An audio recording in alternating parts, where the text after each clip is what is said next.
ok? Tá aparecendo aí para todo mundo? Ok. Sim, ok.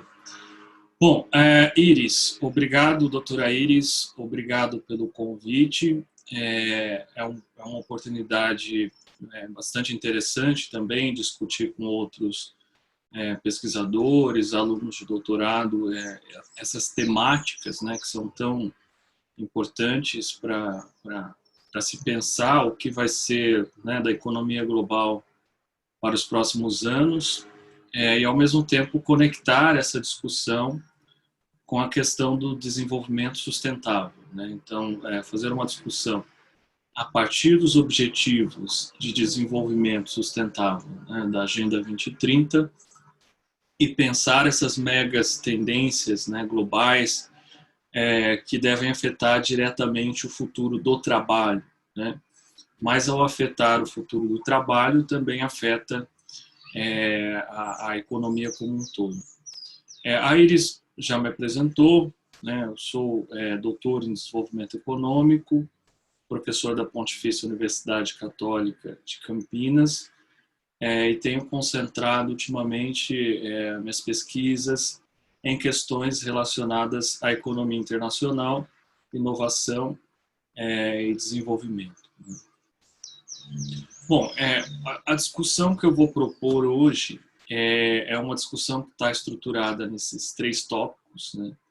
Então, o primeiro tópico faz uma conexão, né, da discussão trabalho, inovação e desigualdade nos objetivos do milênio. Depois passamos a discutir algumas que eu chamei, o texto que eu enviei para vocês define como mega tendência. Então, são 3 megas tendências que a gente tem para o desenvolvimento nos próximos anos, que é basicamente um acirramento da globalização, uma aceleração do progresso técnico, das inovações, né, tecnológicas, e mudanças demográficas, né? São tendências demográficas que devem afetar diretamente alguns dos objetivos de desenvolvimento sustentável. E, por fim, uma discussão breve, mas eu acho que desperta algum interesse e questões interessantes sobre as políticas de mitigação, né, desses impactos que vamos discutir, e também o aproveitamento de algumas oportunidades que viriam desse cenário com essas megas tendências. Sobre perguntas, se vocês quiserem me interromper, se algo não ficar claro, Iris, se você achar que eu estou falando muito rápido, vocês podem me interromper. Bom, vamos então aqui falar um pouco de 3 objetivos específicos da Agenda 2030, que conectam diretamente a nossa discussão com a discussão do trabalho, da inovação e da desigualdade. 3 objetivos da Agenda 2030 se relacionam diretamente com essa discussão. O objetivo 8, né, promover o crescimento econômico sustentado, inclusivo e sustentável, emprego pleno e produtivo e trabalho decente para todos. Então, está diretamente relacionado com a questão trabalhista. O objetivo 9, construir infraestruturas resilientes, promover a industrialização inclusiva e sustentável e fomentar a inovação. E o objetivo 10, reduzir a desigualdade dentro dos países e entre eles. Eu acredito que vocês conheçam os objetivos, são 17 objetivos, colocados, né, de maneira ampla, todos os agentes, governos, empresários, cidadãos, para se pensar o desenvolvimento sustentável. Também sei que vocês vão fazer uma discussão sobre as visões de desenvolvimento sustentável nas próximas aulas, mas eu gostaria de pontuar o seguinte, né, nós economistas, quando nós trocamos o termo crescimento, né, paramos de dar tanta ênfase, alguns economistas, ao termo crescimento econômico para o termo desenvolvimento, desenvolvimento, né, econômico, isso já implicou, né, de alguma forma, um rompimento com uma ideia de o que é importante é simplesmente o crescimento do PIB, né? Essa sigla, Iris, PIB, faz sentido para vocês? Produto Interno Bruto, né? Produto Interno Bruto, sim, sim. Sim. PIB.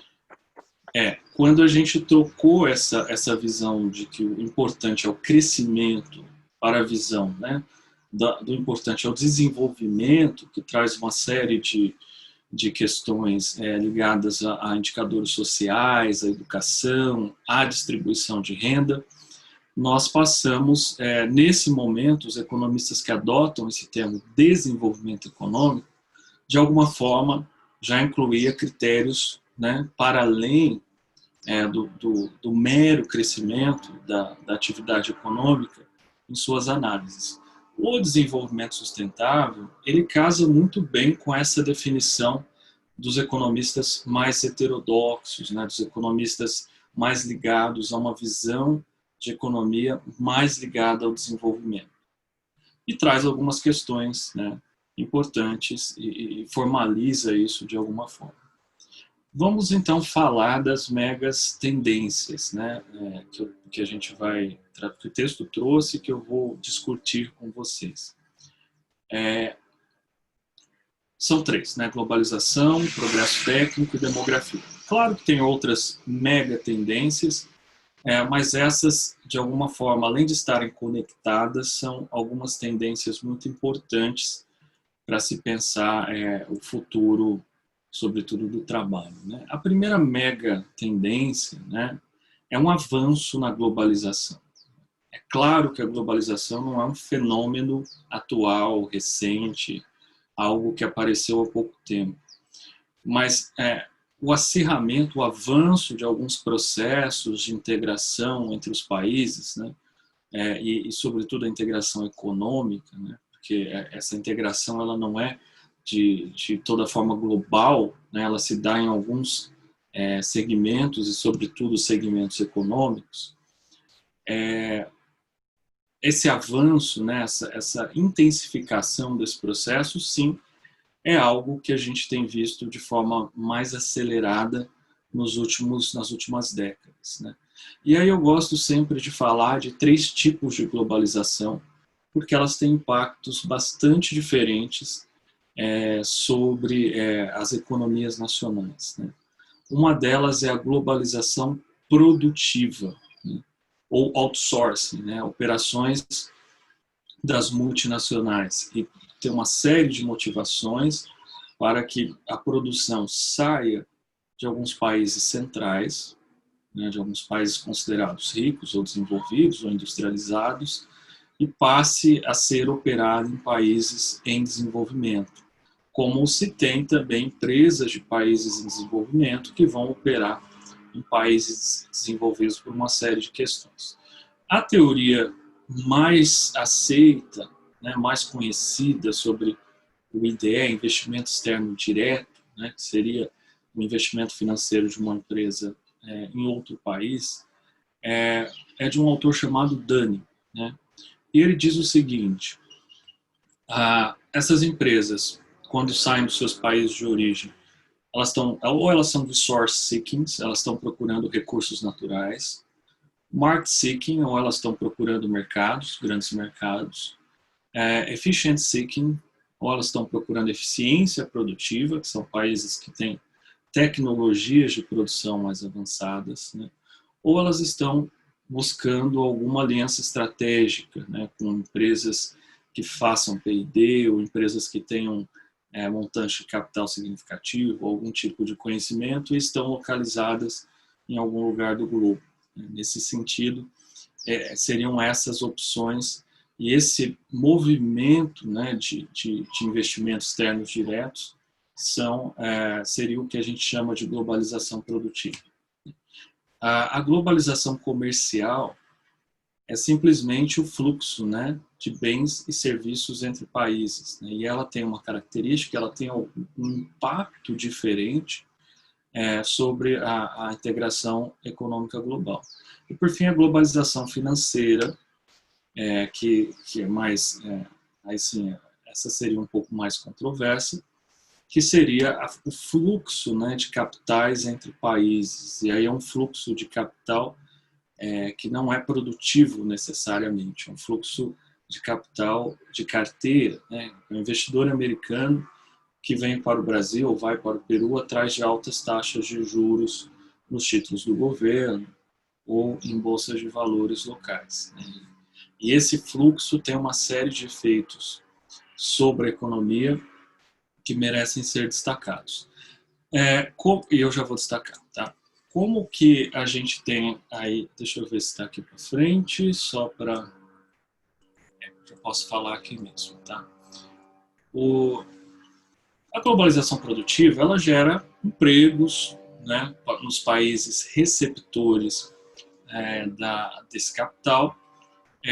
Espera-se, né, mas não se vê, né, não se confirma, mas espera-se que esse investimento seja um vetor de difusão tecnológica. Então, você tem a ideia de que empresas, né, internacionais chegariam no mercado interno, poderiam gerar um movimento de difusão tecnológica, mas isso aconteceu em poucos casos, né? A globalização comercial, ela facilita ou ela aumenta a disponibilidade de bens para os consumidores, ela aumenta a concorrência entre as empresas internacionais e nacionais, e a globalização financeira, ela tem um impacto macroeconômico importante nas economias, sobretudo em desenvolvimento, né?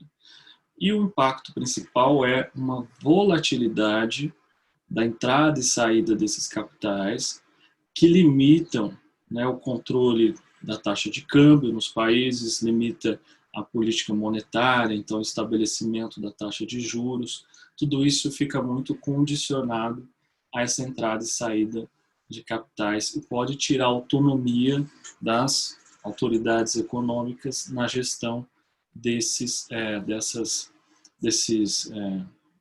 mecanismos. Como que o comércio de bens tem crescido, né? Eu trouxe aqui um gráfico que mostra para vocês a participação das exportações no PIB de alguns países do G20, né? O grupo dos 20 países, dos 20 maiores países, das 20 maiores economias do mundo, né? E a gente vê ali que de 1975, que é o quadradinho azul, né, para 2014, vários países tiveram um aumento até expressivo da participação das exportações sobre o PIB. Dentre eles ali o Brasil não tem um quadradinho azul, mas a gente tem ali Estados Unidos, teve um pequeno crescimento nas exportações, com destaque ali para a China, que tem um modelo de desenvolvimento todo baseado nas exportações, a Turquia, a Coreia, a Alemanha e México foram países que aumentaram muito a participação das exportações sobre o PIB. Nas importações também um comportamento parecido. De 75 para 2014, essas participações aumentaram bastante. Isso é uma evidência de que temos um aumento na globalização comercial, né? Aqui um outro indicador, separando, é o mesmo indicador, aliás, mas agregado para países de alta renda, para o mundo, países de renda média, países de baixa renda. Todos eles tiveram aí um aumento desse indicador, né, indicando que, de fato, a globalização comercial ela se acentua, sobretudo, a partir de 1990. E aí a gente vê que o mundo, né, chegou, o mundo como todos os países, né, chegou a uma participação de 30%, ou seja, o PIB, do PIB mundial, 30% está relacionado à exportação. Pegar o total de exportação e dividir pelo total do PIB, isso daria 30% nos anos mais recentes, 2019. Aí eu peguei ali a participação do Peru, a mesma ideia, né? O comércio, aí é um pouquinho diferente, aliás. Aí é a soma das exportações e importações do Peru sobre o PIB peruano. E aí esse indicador é de 47%, ou seja, quase 50%, né, do PIB peruano está relacionado a fluxos de exportação e importação. É um número bastante alto, bem maior que o do Brasil. O do Brasil é 28%, mas isso tem a ver com o tamanho dos países. Economias menores, ali como as economias europeias, em geral são economias mais que têm maior participação do comércio, né, importação e exportação sobre o PIB. São economias que dependem das exportações e importações. Um ponto importante nessa discussão da globalização é que mesmo a globalização produtiva, né, e comercial, ela é assimétrica, ela traz custos, ou ela coloca os países em posições muito diferentes. Né? Eu coloquei aí um conceito relativamente recente, que é o conceito de complexidade econômica. Né? O pessoal do MIT, né, hoje reunidos nesse observatório de complexidade econômica, desenvolveram há alguns anos um índice que mede a complexidade de um produto baseado, né, em quais países estão produzindo esse produto e se esse produto é um produto raro de ser encontrado de alguma forma nos países, o que indicaria, né, se esse produto é produzido só em alguns países e coincidentemente, né, não coincidentemente, ele é produzido sobretudo nos países ricos, né, esse produto é considerado complexo. Então ele entra num ranking e esse ranking vai colocar os produtos, né, do mais complexo para o menos complexo. E aí, estou falando isso para mostrar o seguinte, né? Olha, você tem assimetrias nesse processo de globalização, né? O que é claro, né? Mas alguns se negam a entender. É claro que a gente tem um processo de assimetria. Alguns países produzem produtos mais complexos, né? Por exemplo, aqui esse Metalworking Transfer Machines, né? Que seria alguma máquina de transferência para trabalhar metais.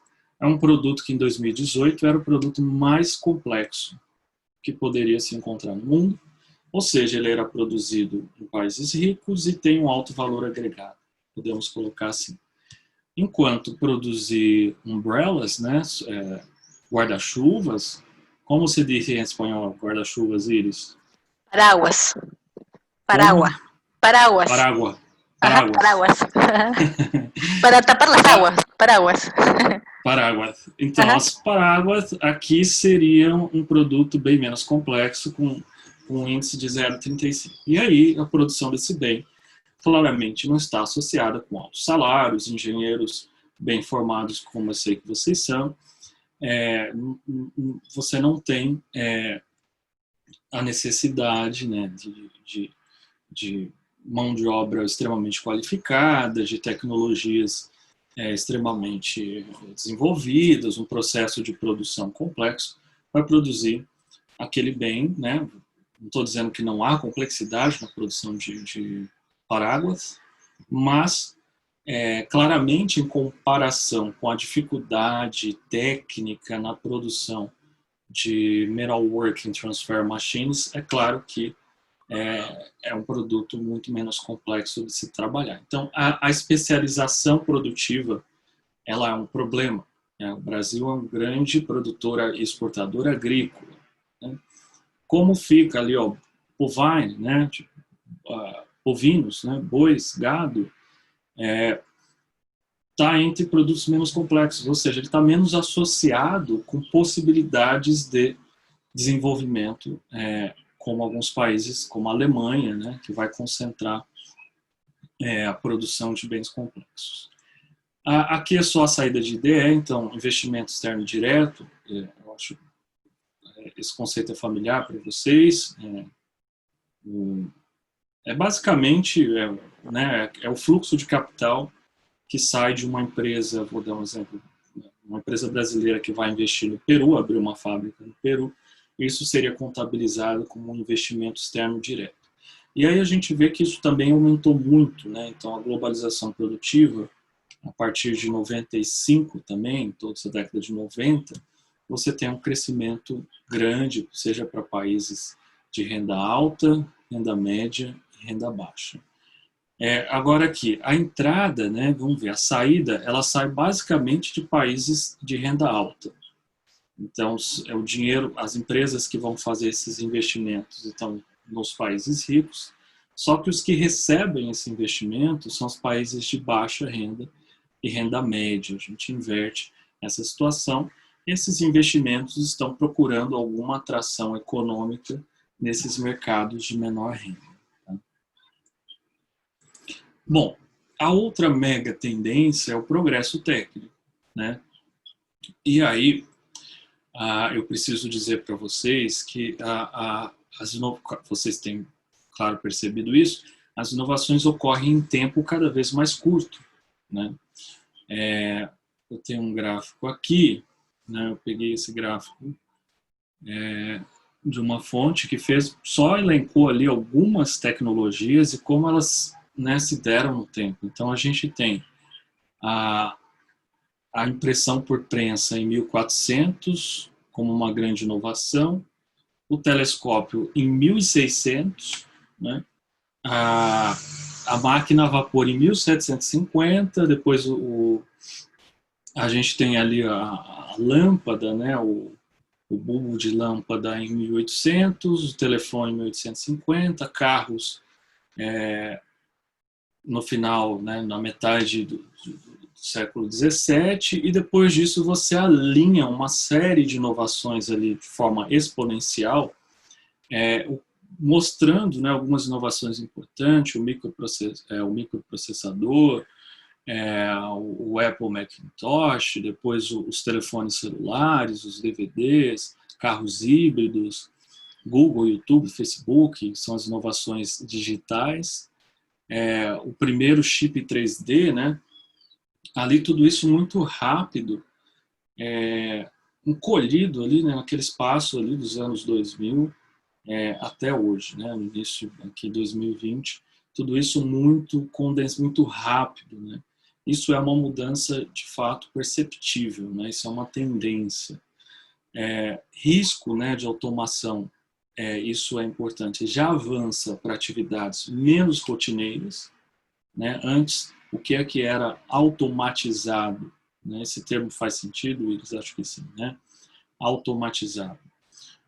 Automatização, sim. Isso, eram atividades muito rotineiras, né? Atividades muito passíveis de criar rotinas, máquinas que pudessem desenvolver aquela rotina. Hoje não, né? Hoje com a quarta revolução industrial, que é um tópico a se destacar, né? que envolve aí a inteligência artificial, big data, a internet das coisas, o aumento do poder computacional, algumas atividades que eram consideradas, né, mais intelectuais, digamos assim, análise de dados, por exemplo, já se vê ameaçada por processos de automação. Isso é uma tendência bem mais recente, né? Outro ponto importante do progresso técnico, que eu estou destacando como tendência, seria o advento das plataformas de trabalho, né? Então, o surgimento do Airbnb, do Uber, do Lyft, do TaskRabbit, né, que eu descobri por esses dias o que era. Aqui no Brasil, não vi funcionando o TaskRabbit. Não sei se vocês têm essa plataforma aí. Não, ainda não. Tem? Não? Não. Airbnb e Uber, ok, né? O Lyft é quase um Uber, então ele também é de direção, agora de motoristas, né? Agora o TaskRabbit é uma plataforma que conecta prestadores de serviços, pequenos prestadores de serviços, que passam a prestar serviço sob demanda. Então eu entro no aplicativo porque eu preciso de alguém para trocar um chuveiro. Chuveiro eu já não sei se é um termo em espanhol. Acho que não. Sí, no, chuveiro es Sí. Ay, caray, la regadera donde nos bañamos, ¿no? Sim, la regadera. La É ducha, isso? la ducha. La ducha. La ducha. Então eu preciso de alguém para arrumar la ducha. Eu vou nesse aplicativo e essa pessoa presta um serviço né, on demand, on demand. Isso, claro, isso é algo... Oi? Tem essa de marido de aluguel. Isso, como se fosse um marido de aluguel, Mas é para vários serviços. De repente eu quero alguém para, sei lá, qualquer coisa, uma massagem, passear com um cachorro, sei lá, pintar um quadro, enfim, é um, é um delivery de vários trabalhos, qualquer trabalho potencialmente, que você pode ali desenvolver sem nenhuma formalização, e aí começam a entrar os desafios, né? A segurança do trabalho, eu sei que deve ter algumas linhas de pesquisa de vocês com segurança do trabalho, né? Um pouco que a Iris me passou do programa. E a outra mega tendência é a demografia, né? O mundo tem envelhecido, né? Muitos países têm entrado numa tendência de redução de fertilidade ou de natalidade, de fecundidade. A taxa de fecundidade tem caído em muitos países no mundo, e isso, né, há algum tempo, sobretudo nos países mais ricos, tem causado uma mega tendência da redução da população economicamente ativa, né, que é a população em idade de trabalho, pessoas que estariam em idade de trabalho. E aí a gente vê para o G20, né, que isso tem, né, ali a gente tem uma mudança, mudança na população economicamente ativa, 2015 a 2050, né, isso é uma projeção, com 2015 igual a 100, né, e a projeção mostra ali claramente, né, que a gente tem, por exemplo, a Austrália, sim, está numa tendência contrária, teria um crescimento da população economicamente ativa, é um destaque, mas alguns países uma redução. A Alemanha, né, a Itália, o Japão seriam países que teriam redução da população economicamente ativa. Como é que fica a demanda de trabalho, né, e os objetivos do milênio num contexto onde a gente tem uma redução demográfica da população economicamente ativa, né? Então, como é que ficariam, né, esses efeitos? Como ficaria a geração de emprego decente, que é um objetivo do milênio? Como ficaria um ODS, né? Como ficaria a questão da inovação e da indústria, né? Dando suporte ao crescimento econômico? E como ficaria a questão da desigualdade nesse contexto com essas três mega tendências? Então, é um mundo onde a integração econômica tem avançado e ela é assimétrica, ela traz alguns problemas, ela não é um mar de rosas, né? Não é um jogo de ganha-ganha, em alguns casos alguns perdem. A gente tem um processo de redução da mão de obra, da disponibilidade de mão de obra, e tem o progresso técnico cada vez se acelerando mais, né? Então, pensar os efeitos da mega tendência sobre o trabalho decente e a desigualdade é bastante complexo, né? A gente está fazendo aqui um exercício, um esforço quase futurístico para pensar o que vai acontecer, mas essas coisas já estão acontecendo. Elas estão acontecendo nesse momento, né? Primeiro, porque são efeitos contemporâneos, estamos vivendo isso, então é difícil a gente analisar de forma bastante precisa esses efeitos, e esses efeitos interagem, eles têm efeitos combinados, né? E aqui eu destaquei alguns exemplos. A concorrência acirrada nos mercados globais, né?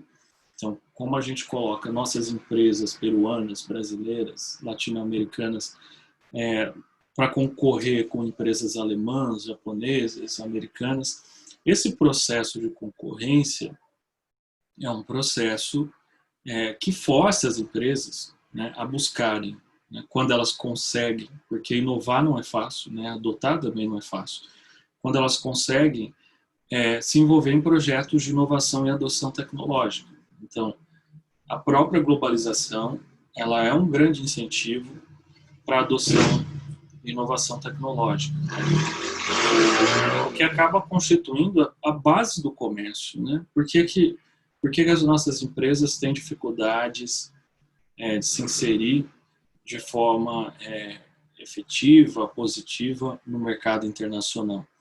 Porque temos um hiato tecnológico, um gap tecnológico em relação a empresas que vão estar usando uma teoria, uma tecnologia melhor. Tecnologia significa redução de insumos, né? Eu gosto de dar um exemplo. Vamos montar um exemplo numérico aqui, né?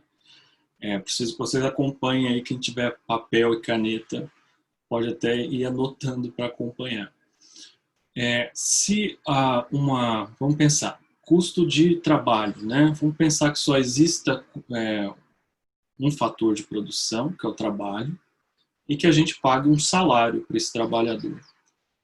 Vamos supor que no Brasil esse salário seja de $1.000 é muito dinheiro, porque o dólar aqui hoje tá mais de R$5.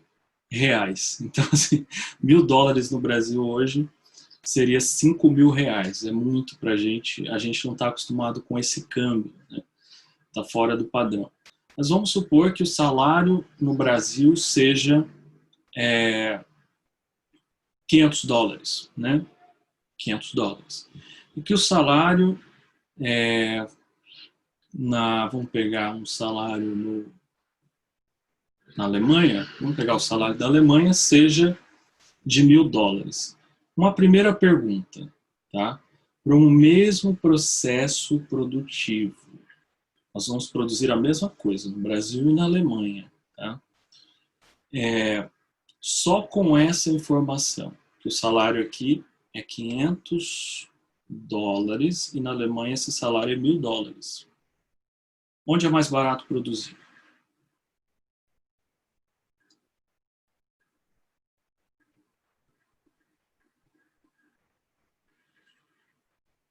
Entenderam a pergunta? Será que é o meu português? Sí, Será que no, está clara. Sí, sí, estamos esperando, están sumando y restando. Sería pues entonces donde se paga en salario menos, pues, ¿no? En lo de los $5. Sim, dos em $500. Isso seria no Brasil. Agora eu vou dar mais uma informação. Nesse mesmo processo produtivo, a empresa na Alemanha usa uma tecnologia que ela precisa de um trabalhador. Então, o custo de salário dela é $1.000. Só que no Brasil, a empresa que vai produzir esse bem não tem a mesma tecnologia e ela demanda o uso de 4 trabalhadores. Para quanto vai o custo no Brasil? Era $500 cada um, vai para $2.000. Então, esse efeito tecnologia está na base da concorrência global entre as empresas. Tá? Então, há uma interação entre o progresso técnico e a própria globalização, né? A própria inserção das empresas nos mercados globais. Uma outra, independente do custo, vocês viram, olha, o custo pode ser mais baixo no Brasil, custo do salário, mas dada a tecnologia, os gringos conseguiram mais do que compensar a nossa vantagem de custo, porque eles têm uma vantagem tecnológica, certo?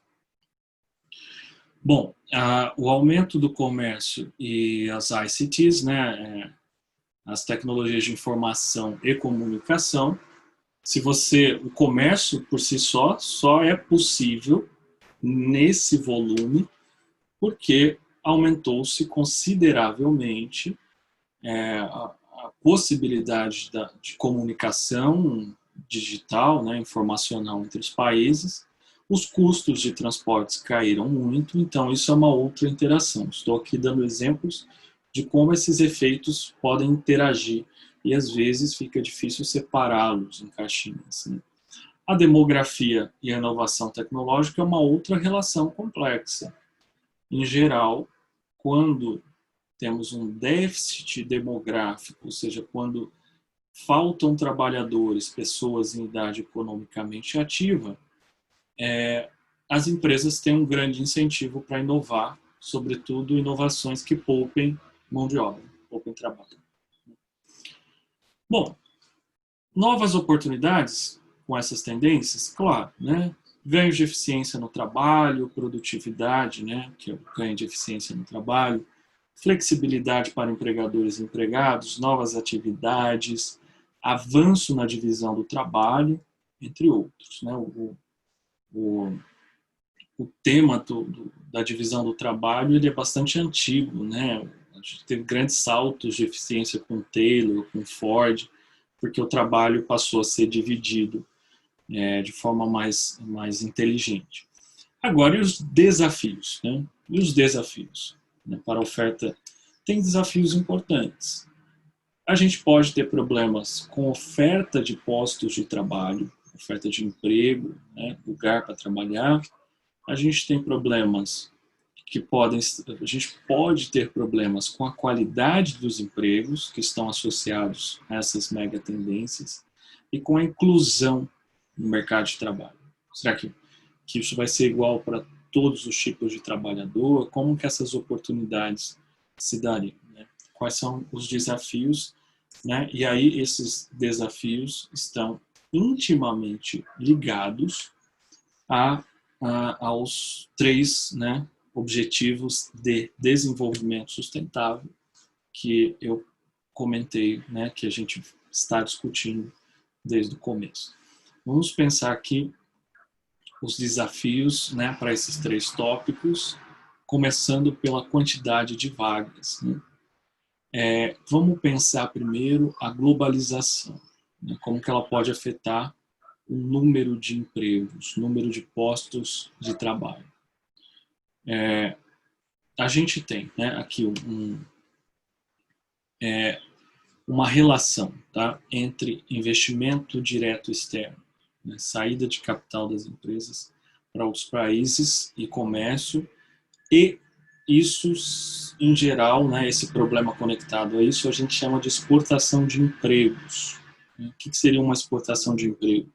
Um emprego que seria gerado internamente, ele passa a ser gerado na China, porque lá é mais eficiente produzir, né, do ponto de vista da empresa.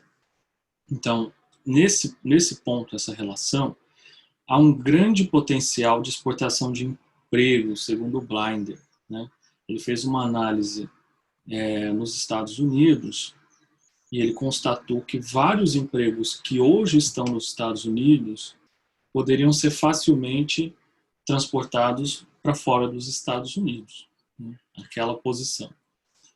Na prática, né, isso só ficou no potencial, porque a gente não tem visto né, um impacto grande desse processo de globalização, que já está avançado na redução do número de empregos. Isso geralmente entra no discurso político, mas não há comprovação de que a globalização reduziu o número de empregos locais, número, tá? Importante a gente colocar isso. Eu não estou, por enquanto, falando da qualidade, nem do tipo de emprego, e nem se há uma troca, né, de empregos menos qualificados por mais qualificados. Mas se eu pego todos os empregos, eu não vou enxergar uma redução do número de empregos ofertados, mesmo com a globalização tão avançada. Esses empregos né, dependem da demanda externa. Outra coisa, né, um outro ponto a se preocupar, aí, uma outra ideia para a gente pensar o impacto da globalização no número de empregos. Com a globalização, os empregos dependem da demanda externa nesse mundo globalizado. Né? Então, 30%, tá? 30% dos empregos gerados nas economias desenvolvidas, em média, dependem da demanda de fora desses países. Né? Então, são compradores desses produtos produzidos em economias desenvolvidas. O que significa que se eles param de comprar, essas economias perdem 30% dos seus postos de trabalho. Essa pesquisa também é empírica. Tá? Um outro ponto, agora esse daqui que tem tirado o sono, né, de dos agentes de política econômica dos países em desenvolvimento é o risco de repatriação do capital produtivo, muito ligado também à quarta revolução industrial. Ou seja, a empresa que saiu dos Estados Unidos, do Japão, da Itália, da França, e foi para países em desenvolvimento, poderia, nesse momento, voltar para sua origem, né, e passar a produzir novamente na origem. E aí o nome dessa ameaça é a quarta revolução industrial. Uma vez que você tem um processo de produção completamente automatizado, né, vocês são engenheiros, não há mais necessidade desse processo ou de todo esse processo se dar em uma economia que tem vantagens de custo de trabalho, né? Você passa a repensar. Inclusive, é mais necessário que essa produção esteja, talvez agora, próxima dos mercados consumidores, então os países grandes, ou que ela esteja no próprio país desenvolvido para se aproveitar da capacidade de desenvolvimento tecnológico e mão de obra qualificada para operar, né? E aí a gente tem sim alguns sinais de que isso pode estar ocorrendo. A gente teve uma queda estimativa do The Economist, né, em 2017, de 10 a 15% com a margem de erro da redução do investimento externo direto das multinacionais, ou seja, elas estão desacelerando no seu processo de saída dos países ricos em direção aos países em desenvolvimento. Esse gráfico aqui é o gráfico do trabalho nos países ricos, né, nos países desenvolvidos, sustentados pela demanda de fora desses países, né? A gente só vê que esse número é alto ali, olha. Na Alemanha, que é o primeiro, né, chega a 40%. Então a Alemanha depende do mercado externo para gerar emprego, né? É o maior indicador. Nos Estados Unidos um pouco menos, Brasil mais ou menos o mesmo que os Estados Unidos, e ali as cores representam, né, se essa demanda é da União Europeia ou da Ásia, da China, do NAFTA e do resto do mundo, né? E o pontinho ali pretinho significa que esse nível nos anos 2000, tá? Então de 2000 a 2011 os países caíram bastante. Ainda na quantidade de vagas, pensando na tecnologia, né? Então aqui a gente fecha esse raciocínio. A globalização, ela tem alguns efeitos importantes na quantidade de vagas, não é tirando emprego de países ricos para mandar para países pobres, em número, né, de empregos não é isso, mas tem uma dependência grande dos empregos nos países ricos, né, a partir da demanda externa, e há um risco considerável diante das novas tendências, as megas tendências, do capital que ora, né, voou, né, para os nossos países em desenvolvimento, agora eles podem voltar em alguma proporção para os países emissores. Já as megas tendências, pensando a tecnologia e a quantidade de vagas, olha, a discussão progresso técnico versus emprego, as máquinas tiram emprego das pessoas, né? Não há evidência, mesmo no longuíssimo prazo, a gente pega dados de vários anos, o que acontece é que, em geral, grandes inovações, elas dão um choque de emprego, isso é fato, um choque que reduz emprego, né? Mas esse choque, em algum momento, desaparece, ele não perpetua, né? Então, ali eu pus a invenção da máquina a vapor, da eletricidade, da linha de montagem, tudo isso, num primeiro momento, reduz muito a oferta de trabalho, né, a quantidade de vagas, mas até agora nenhuma dessas inovações se mostrou destruidora de empregos no longo prazo, um prazo maior, né? Agora que eu tenho que fazer um adendo, um parênteses, que é claro, né, que prejudicar uma geração inteira, né, por conta de uma inovação não é um efeito negligenciável, não é uma coisa que a gente pode simplesmente ignorar. Você pode ter uma grande inovação tecnológica e todos nós, professores, doutores, amanhã podemos estar desempregados, porque vão ter robôs doutores, né? E aí pode ser que esse emprego seja gerado em outro setor, né? E quando a gente olha os números, a economia não foi afetada, mas pessoas foram afetadas, né? E essa transição, né, do emprego menos que é a clássica, né, do emprego na agricultura, por exemplo, esse efeito é muito comum. Quando você mecaniza a agricultura, você precisa de uma pessoa para duas para dirigir uma máquina. E antes você tinha um monte de gente trabalhando naquela lavoura, né? Então você destrói todos aqueles empregos e cria dois. E as pessoas que trabalhavam na lavoura não vão ter as habilidades necessárias para trabalhar na indústria, né? Ou se recolocar onde as vagas estão sendo abertas, lá no departamento de TI da Google. Isso não vai acontecer. E aí esse efeito ocorre, né? Mas o número de vagas em si, ele não necessariamente é afetado.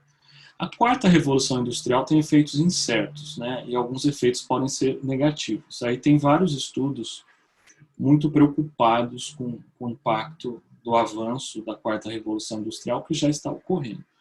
O Frei Osborne, né, em 2013, fez uma estimativa assustadora. 47% dos empregos nos Estados Unidos são automatizáveis, eles podem ser trocados por algoritmos, por computadores, máquinas, né, em 10 ou 20 anos.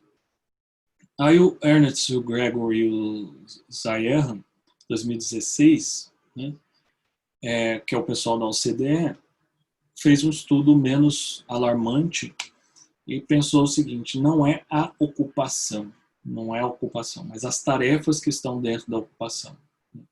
Que eu posso ser contador. Você diz contador em espanhol? Sim, contador. Sim, contador. Eu posso ser um contador e parte do trabalho do contador pode ser automatizado, parte não pode. Então não é a função de contador que é automatizada, assim, algumas tarefas, né? E aí esse risco, né, de automatizar algumas tarefas é menor. Então, nesse estudo da OCDE, 9% só das atividades nos países da OCDE estariam com alto risco de automatização. Como que eles classificavam isso? 70% das tarefas dessa ocupação podem ser automatizadas. Então, ela é de risco, 9%. E 25% das atividades estavam no risco considerável, que é, olha, de 50% a 70% das atividades, das tarefas nessa ocupação, podem ser automatizadas. Tem um gráfico que a gente já vai ver, mas tem alguns contra-efeitos, né? Olha, a adoção tecnológica, para o bem ou para o mal, ela é lenta e custosa, né? O pessoal da engenharia geralmente sabe bem disso. Não basta querer adotar uma tecnologia. É um processo custoso. Trabalhadores podem se recolocar em alguma medida, né? Em alguns casos, você pode ter uma recolocação, né? Você pode achar uma outra vaga. E a tecnologia também gera outros empregos, né? Com todas as aspas necessárias para a gente pensar o processo que eu coloquei ali em cima de uma pessoa não conseguir, não ter as habilidades para uma recolocação em um novo contexto. Bom, empregos com alto risco de automatização nos países da OCDE. Ali a gente tem em azulzinho, azul, né? Blue, os empregos por país que estariam com alto risco de automação. Então você tem ali na Alemanha, você tem a maior proporção desses empregos, Itália. E o verdinho seria também um risco alto, né? O verde, mas com uma proporção menor. Então a tecnologia O progresso tecnológico ameaça a quantidade de empregos? Ameaça. Ameaça. Entretanto, né, a gente, sem os impactos até o momento, né, nesse grau de automação que temos, a gente ainda não enxergou, não foi possível enxergar uma alteração entre a população economicamente ativa, né, e o número de vagas em cada país. Que pode estar compensando. Ali a gente tem as barras, né? E cada barra é para um ano. Então ela está em ordem, em 1990 é a primeira barra e 2015 é a última barra. Né? E aí a gente está vendo que não tem uma grande alteração dessa relação. Né? Deixa eu encostar aqui. Fazer menos barulho. E aí, então até agora, até 2015, pelo menos, a gente não via uma queda nessa relação. Mas tem dois efeitos aqui. Né? A demografia, de novo, se misturando com a tecnologia, né? A gente tem uma redução da população economicamente ativa, o que significa que a gente precisa de menos vagas de emprego. E o que não mudou foi essa relação entre essas duas coisas. Né? Tá. E os desafios, a gente falou da quantidade, né, da oferta de vagas, mas tem desafios para a inclusão no mercado de trabalho, né, que vão vir dessas mega tendências. Né. A inclusão é importante porque ela fala, o ODS fala, né, o Objetivo de Desenvolvimento Sustentável, fala de trabalho decente para todos, né, todas, né, e aí a inclusão é uma questão importante. O que a gente já percebe? Agora sim. O que essas tendências têm feito dentro do mercado de trabalho em vários países? Primeiro efeito importante, uma polarização. Né? O que é essa polarização? Trabalho. Você tem dois tipos de trabalho. Né? Ou é um trabalho qualificado, você precisa de qualificação, tá? Trabalho com maior qualificação, ou você tem trabalhos de menor qualificação. Numa classificação High, Medium and Low Skilled Work. Né? Trabalhadores de altas habilidades, médias e baixas habilidades. E o que o progresso técnico tem feito é criar uma polarização, tem desaparecido do mercado de trabalho, em boa parte dos países desenvolvidos, a posição do trabalhador médio, né, que é o operário qualificado, de repente. Né? Ele tem uma qualificação, mas é uma qualificação média. Né? E aí o progresso técnico tem ele tem um viés de qualificação, né? Ele favorece a mão de obra qualificada. Até o momento é isso que ele tem feito. Ele favorece a mão de obra qualificada em detrimento da mão de obra não qualificada. Esses empregos médios têm desaparecido dos países ricos, porque eles têm ido num processo de offshoring, né, para países em desenvolvimento. Esse tipo de argumento faz sentido. Os americanos reclamando com Trump que eles não têm emprego, porque os imigrantes acabaram com os empregos deles e as empresas não estão produzindo nos Estados Unidos. Né? A parte do imigrante não faz sentido, mas a parte das empresas que estão produzindo fora dos Estados Unidos faz todo sentido. E é justamente o trabalho de média qualificação. Esse posto de trabalho é destruído nesse país. Ele pode gerar um outro posto, mas é um posto de trabalho de alta qualificação. E aí você tem um problema político. Né? E tem um problema político. Isso não tem acontecido só nos países ricos. Os países em desenvolvimento também têm se desindustrializado de forma precoce. Desigualdade, né? Pensando na inclusão, né? Inclusão igualitária no mercado de trabalho. Essa polarização, ela leva à desigualdade, né? Porque você tem uma baixa oferta de trabalho qualificado, por isso que tem um prêmio alto, por isso que o trabalho qualificado acaba tendo, em muitos países, um salário alto, né? Relativamente alto, né? Alto em relação ao trabalho não qualificado, então a definição disso é desigualdade, né? Quando você tem uma parcela da população tem um salário baixo e uma parcela tem um salário alto, o nome disso é desigualdade. Né? E os trabalhadores médios desses países, eles têm pressionado o mercado de trabalho para os não qualificados, porque eles não conseguem subir para concorrer por vagas de trabalho qualificado, então eles descem e concorrem em vagas de trabalho de baixa qualificação. Então eles detonam, eles acabam, destroem as condições de mercado de trabalho dos trabalhadores com menos qualificação. Então, esse é um efeito bastante grave, né, dessas megas tendências no mercado de trabalho e dificulta muito o atingimento dos objetivos de desenvolvimento sustentável. Né? Certo. Vamos ver um gráfico aqui. Aqui a gente tem mudança no perfil né, das ocupações.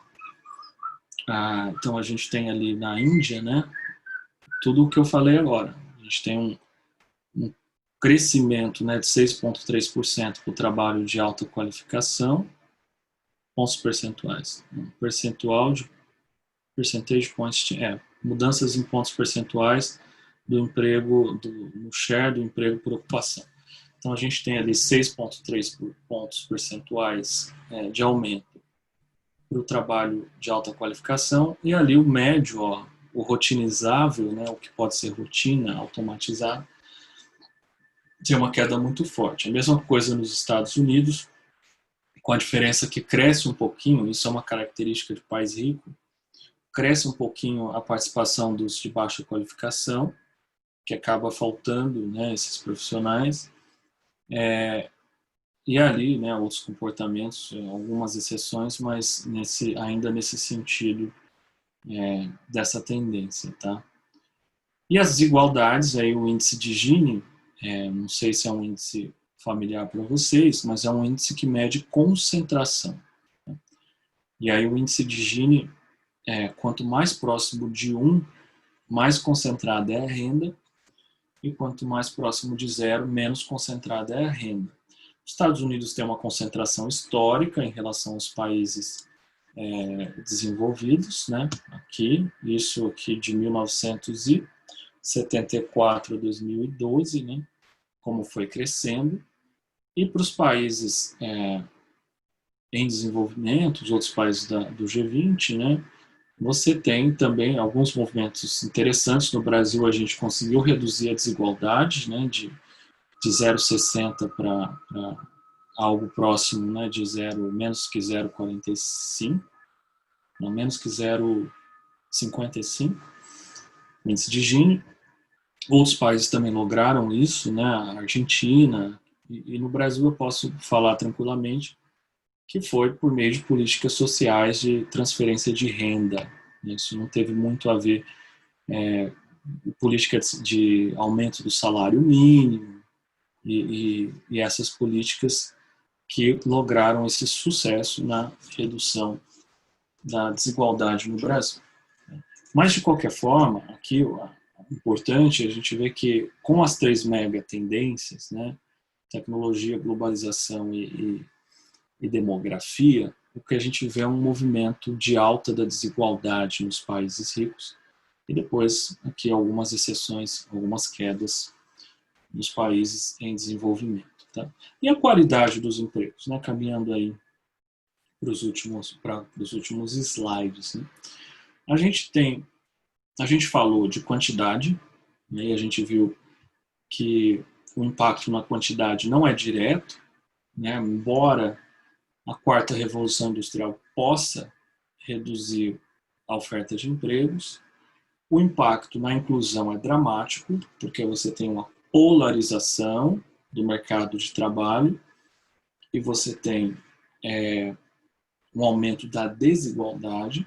E agora a gente discute a qualidade dos empregos que são gerados nesse contexto conjunto das megas tendências. Eu acho que o ponto mais interessante aqui, mais emblemático, é o advento, né, o surgimento das plataformas de trabalho. Uber, Airbnb, o Lyft e outras plataformas de trabalho. Benefícios? Olha, vamos pensar benefícios a empregadores. Né? Acesso a habilidades, experiências com custos inferiores ao contrato formal. Então, para quem vai contratar, pode ser ótimo, né? Benefícios aos trabalhadores. Olha, você pode ter uma parcela da população que gosta da flexibilidade, porque pode combinar com o estilo de vida, né? Alguém que quer dedicar mais tempo à família, estudantes que não podem trabalhar um número de horas seguidos, aposentados formais já têm a sua aposentadoria, pensión, que se diz? Sí, Como sí, se sim, pensión al final del trabajo, sí. sim. Pensión. Então já os pensionistas, né, os aposentados formais, que já tem uma renda, né, falam, eu quero trabalhar 1 hora por dia só para me distrair no Uber, conversar com as pessoas. Existe, mas é uma parcela reduzida. A maior parte desses trabalhadores, eles estão nesse trabalho informal involuntariamente, contra a vontade deles. E isso é dramático. Desafios, né? Desafios colocados aí. Informalidade e precarização. A informalidade, o trabalho informal, que não tem um contrato, não está regulado, né? Não está especificado, esse trabalho majoritariamente está envolvido com a precarização, ou seja, condições precárias, ruins de trabalho, né? Irregularidade no trabalho e na renda, falta de seguridade social, né? Seguridade social, acho que é o mesmo termo aí. Mercado, que é a questão de, né, se você se machucar, você pode parar de trabalhar e receber um dinheiro, você está assegurado de alguma forma. Mercado sem instituições trabalhistas. O que eu chamo de instituições aqui? Salário mínimo é uma instituição, uma regra, né?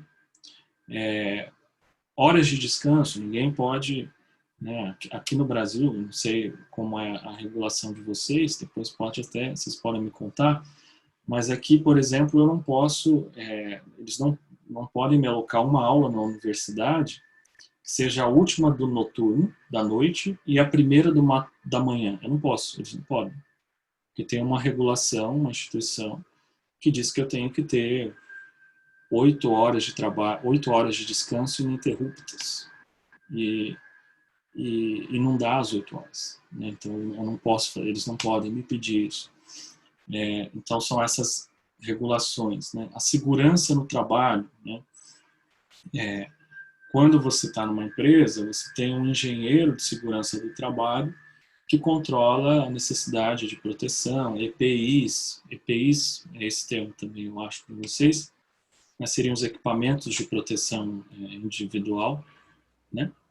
EPP. É isso, né, Iris? Como é que EPP? EPPs, equipos de EPPs. protección personal. Sim.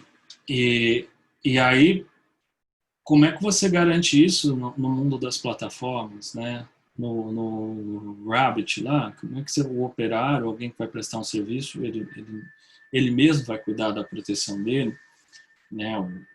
Você, no futuro próximo, você pode ter conjunto de trabalhadores informais prestando serviço para uma empresa, mas quem é que se responsabiliza por essa segurança? Então, isso, de alguma forma, está comprometido nessa mega tendência.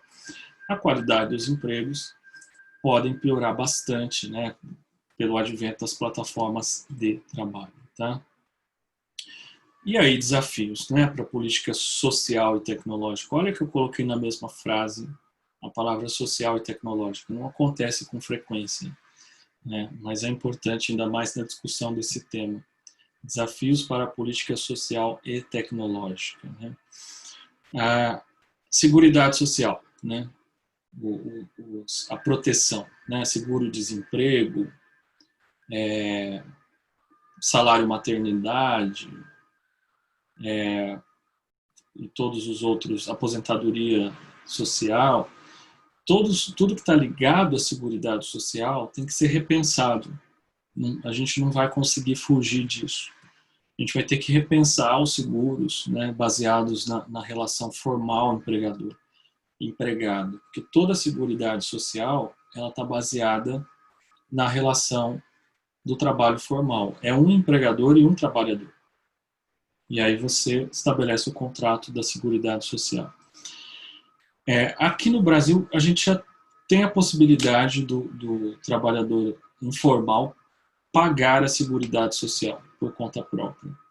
Isso já seria um avanço um pouco nesse sentido, porque um sistema baseado no indivíduo, ele tende a ser menos problemático do ponto de vista de uma plataforma de trabalho, como a Uber. Se você passa a transferir, a Seguridade Social está associada com o indivíduo independente do empregador, né? Ele pode... e você pode regular as plataformas, que faria sentido, né? E aqui tem algumas propostas mais ousadas, a renda básica, né? A renda básica que seria um jeito de você, como a gente diz, jogar de avião, né? Você para de se preocupar com a seguridade e você garante uma renda básica para todo mundo, independente se essa pessoa trabalha ou não, ela teria direito a uma renda básica. Esse debate voltou à tona com a pandemia do Covid-19, né? Por que não repensar de novo a questão da renda básica? No Brasil, hoje, 44% dos domicílios, o Brasil é gigante, 44% dos domicílios estão recebendo o chamado auxílio emergencial do governo, por conta da pandemia, que era de R$600 e agora vai passar para 300. Né? Então, o próprio auxílio colocou a gente muito perto de uma renda básica universal, temporária, infelizmente, né, para os mais progressistas, mas chegou muito próximo, atingiu quase 50% dos domicílios no Brasil. Então, esse debate voltou. Outra questão é a recolocação, uma política, né, para pensar esses desafios. E aí atuar ativamente na recolocação, né, colocar de novo esse desempregado no mercado de trabalho. E algumas propostas que têm surgido na literatura, né. Sistemas e redes de informação, né, que as autoridades manteriam para facilitar a comunicação. Eu quero trabalhar e fulano quer alguém para trabalhar. Então, a gente tem um sistema que conecta isso. E tem uma proposta aqui super progressista, que não está no texto que eu enviei para vocês, mas que vem ganhando força também, que é a proposta do empregador de última instância. Basicamente é o governo oferecendo emprego para qualquer pessoa que queira trabalhar. Aqui, nessa economia, nós teríamos empregos infinitos. Sempre tem alguma coisa para fazer. Se você não conseguir uma recolocação, você viria trabalhar para a sociedade e com alguns cuidados. Essas propostas são bastante avançadas, no sentido, você não pode concorrer com o emprego privado, então você tem que pagar um salário abaixo da média, né, que seria para o mesmo profissional, não colocar o profissional na mesma função, tem algumas, na função que ele desenvolvia, que ele é especialista, tem algumas discussões, mas com certeza, né, um mundo onde qualquer pessoa que quisesse trabalhar, pudesse trabalhar, esse mundo seria um mundo onde nem a renda básica mais seria necessária. Você teria, e nem a seguridade, enfim, você diminuiria uma série de necessidades se você oferecesse um programa como esse, que vem sendo discutido por economistas muito sérios, não é uma proposta de fundo de quintal, uma proposta muito séria, que vem sendo apresentada nos melhores centros de discussão de economia do mundo. Tá? Instituições do mercado de trabalho, então repensar a expansão, né, de instituições como salário mínimo, horas de descanso e outras para os trabalhadores informais, que surgem na lógica do trabalho mais flexível, né? Então, incluir informais, articular a regulação das plataformas digitais, habilidades, o governo ou a política de educação, né?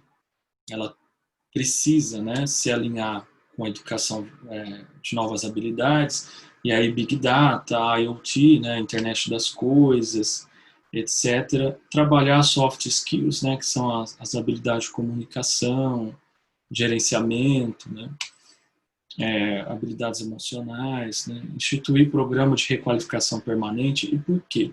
Porque se o mundo está mudando muito rápido, qualquer esforço no sentido de uma requalificação permanente poderia ajudar no processo de recolocação no mercado.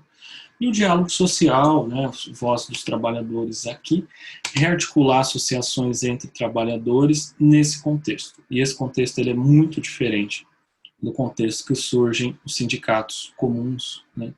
É um contexto onde o time não está todo no Brasil, os trabalhadores envolvidos no processo podem estar em diferentes países, eles falam diferentes línguas, como é que eles se organizam, né? Quando o trabalho é muito solto, né, como que os motoristas do Uber podem se organizar para demandarem melhores condições de trabalho? Então, são grandes desafios de associação que surgem aqui. Conclusão, né? As megatendências trazem oportunidades, desafios e incertezas a respeito do futuro do trabalho. Elas se relacionam com os objetivos de desenvolvimento sustentável, importantes, né? O trabalho decente, indústria, inovação e combate à desigualdade.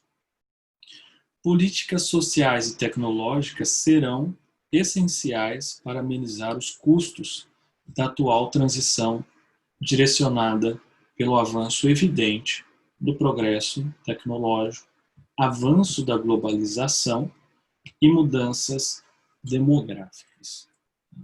Muitas gracias. Mis contatos.